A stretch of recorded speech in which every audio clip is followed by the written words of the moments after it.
Hier soir, Merci à Emmanuel vous. Macron a donc essayé de dessiner un chemin, de donner des perspectives de sortie de crise, notamment en ce qui concerne eh bien, les restaurateurs, les cafetiers. On va en parler avec vous, Roland Aiguy. Merci d'être sur France Info, vous qui présidez l'UMI, l'Union des métiers, des industries de l'hôtellerie.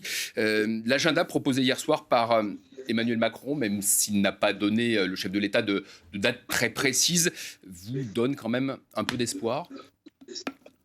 Oui, effectivement, hier soir, le président a donné une perspective d'ouverture du secteur, même si je crois elle est encore très virtuelle, car elle tient quand même en compte le fait d'abord de la réussite de la campagne de vaccination qui est primordiale.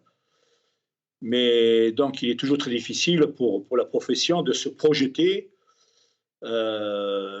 puisque effectivement, on doit encore serrer les dents, puisque ça fait déjà plus d'un an qu'on serre les dents, puisque nous sommes fermés. On Le vous sent un peu président, hier perplexe ce soir, matin. oui, bien sûr, puisque le président a avancé hier soir une date qui effectivement est très importante pour nous, de mi-mai, pour un assouplissement des mesures. Et il faudra bien sûr s'y tenir, mais il faudra aussi respecter bien sûr ce protocole sanitaire qui effectivement affaiblit les entreprises et le potentiel qu'elles ont, puisque la jauge est réduite à 50%. Donc il sera très difficile dans ces conditions d'obtenir un seuil de rentabilité pour nos entreprises, dont là il y a une vraie interrogation. Sachant aussi que l'on doit bâtir d'ici là un calendrier de réouverture progressive sur 3 étapes pour l'ensemble de la profession. Et si on commence à ouvrir la première phase le 15 mai, on peut dire que d'ici début juillet, nos entreprises ne seront pas totalement ouvertes.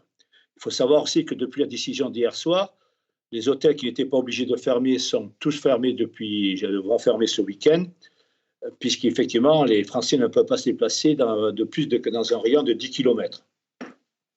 Est-ce que, selon vous, parce qu'on en a parlé beaucoup ce matin sur les bancs et à la tribune de l'Assemblée nationale de cette campagne vaccinale, est-ce que, selon vous, Roland Aiguy, il faudrait vacciner en priorité eh bien, les personnels des cafés, des restaurants qui vont accueillir eh bien, du public dans les prochaines semaines?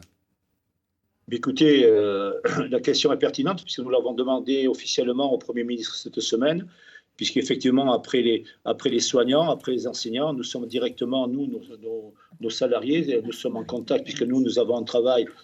Malheureusement, on ne peut pas travailler en télétravail. Nous avons un travail où nous sommes près de nos clients, près de nos salariés. Donc, effectivement, la priorité, je veux dire, la deuxième phase, c'est le plus rapidement possible de vacciner l'ensemble de nos salariés. Dernière question, dernière précision, Roland Aiguy. Il vous faut combien de temps? Quel est le délai avant que vous puissiez rouvrir vos établissements? C'est quoi, 15 jours, 3 semaines? Oui, on a demandé au Premier ministre d'avoir un délai de prévenance de 3 semaines.